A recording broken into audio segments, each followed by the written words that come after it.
दोस्तों अगर आप भी जब कभी भी लैपटॉप लेने जाते होंगे तो आपको वहाँ पे स्टोरेज की प्रॉब्लम आती होगी कि आपको कौन सा स्टोरेज लेना चाहिए, 1 TB 2 TB या SSD ले लें या 256 GB, यानी कई सारी प्रॉब्लम्स आती हैं। तो दोस्तों आज हम जानेंगे इस वीडियो में क्या होता है HDD, क्या होता है HDD। तो दोस्तों वीडियो को लास्ट तक देखते रहिए और अगर चैनल पे पहली बार आए हैं तो दोस्तों चैनल को सब्सक्राइब कर लीजिए और साथ ही साथ बेल आइकन को प्रेस कर लीजिए।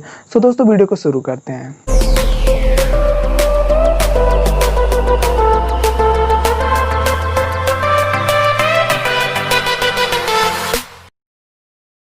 बात आती है दोस्तों सबसे पहले HDD की। HDD का पूरा नाम दोस्तों हार्ड डिस्क ड्राइव। दोस्तों इसमें बेसिकली ये जो है मूविंग होता है, यानी कि ये रन करती रहती है। अगर आप कोई भी डेटा सर्च करते हैं अपने कंप्यूटर या लैपटॉप में, तो जैसे कि दोस्तों जब सर्च करते हैं तो इसमें रनिंग होता रहता है, तो बाद में जो चीज़ें आप सर्च किए रहेंगे वो आपको डेटा यानी मिलता है। जैसे कि दोस्तों इसमें आपने सुना होगा कि ये जो है 5400 RPM, 7200 RPM। तो दोस्तों जितना ज़्यादा RPM होता है उतनी ही फास्ट आपका ये हार्ड ड्राइव काम करती है, यानी HDD। तो दोस्तों बात करते हैं इसके एडवांटेजेस की। तो दोस्तों इसमें एडवांटेजेस ये है कि ये दोस्तों बहुत ही सस्ते दामों में आपको मिल जाती है मार्केट में। और साथ ही साथ दोस्तों इसमें आप अगर चाहें तो 1 TB 2 TB 3 TB 6 TB या 10 TB तक के आप जो है हार्ड ड्राइव ले सकते हैं। वो भी बहुत ही आसानी से मिल जाएगा मार्केट में। आप अपनी स्टोरेज को बढ़ा सकते हैं। और इसके बात करते हैं दोस्तों डिसएडवांटेजेस की। तो दोस्तों इसके डिसएडवांटेजेस ये है कि आप अपना लैपटॉप या कंप्यूटर चला रहे हैं तो दोस्तों क्या हो सकता है कि अगर कभी भी आपका लैपटॉप अगर नीचे गिर जाता है उस समय आपकी हार्ड ड्राइव क्रैश हो सकती है, आपका डेटा बर्बाद हो सकता है। और इसमें दोस्तों इसमें जो है पावर कंजप्शन ज़्यादा होता है, क्योंकि ये मूविंग करते रहता है तो इसमें आपकी जो है बैटरी ज़्यादा लैपटॉप की या कंप्यूटर की बहुत ज़्यादा खींचती है।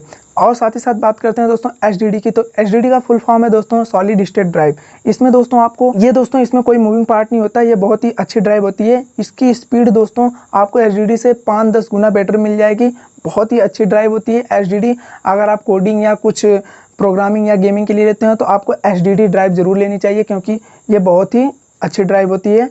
और दोस्तों इसके बात करते हैं एडवांटेजेस की। दोस्तों इसमें जो है आपको पावर कंजप्शन कम होती है। आप इसमें जो है ज़्यादा HDD से ज़्यादा आपको स्पीड देखने को मिल जाती है। और साथ ही साथ ये बहुत ही अच्छा वर्क करता है, ये इसकी लाइफ बहुत ज़्यादा होती है।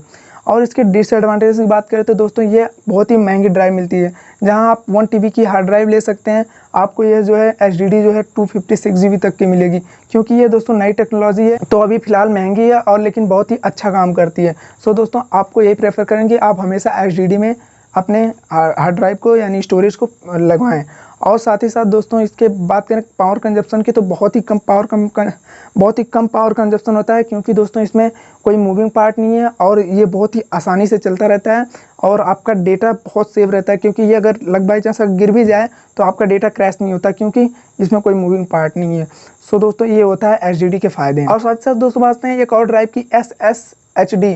जहाँ दोस्तों इसको सुना होगा, इसका पूरा नाम होता है सॉलिड स्टेट हार्ड ड्राइव। जहाँ दोस्तों इसमें क्या होता है बेसिकली कि आप इसमें कंपनियां ये कहती हैं कि आपको इसमें जो है हार्ड ड्राइव भी लगी है यानी HDD भी और HDD भी मिलेगा। तो दोस्तों इसमें क्या होता है ना कि 256 GB का आपको HDD दे देंगे, जिसमें आपको ऑपरेटिंग सिस्टम को इंस्टॉल कर देते हैं, और 1 TB के HDD दे देते हैं और कहते हैं इसमें आपका जो भी मीडिया कलेक्शन होगा आप उसको सेव कर सकते हैं। यह जो है दोस्तों ज़्यादातर नए लैपटॉप में देखने को मिलता है। ये भी अच्छी टेक्नोलॉजी है दोस्तों, क्योंकि इसमें आपको HDD और HDD दोनों मिल जाती है, लेकिन ज़्यादा प्रेफर करना दोस्तों HDD के लिए। सो दोस्तों आई होप आपको वीडियो समझ में आ गई होगी दोस्तों, आपको कौन सी स्टोरेज लेना है। सो दोस्तों मुझे कमेंट बॉक्स में बताइए कि वीडियो कैसी लगी, और वीडियो पसंद आई प्लीज़ वीडियो को लाइक कर दीजिए, साथ ही साथ चैनल को सब्सक्राइब एंड बेल आइकन को प्रेस कर दीजिए। मैं मिलता हूँ एक और नेक्स्ट वीडियो में, तब तक के लिए धन्यवाद।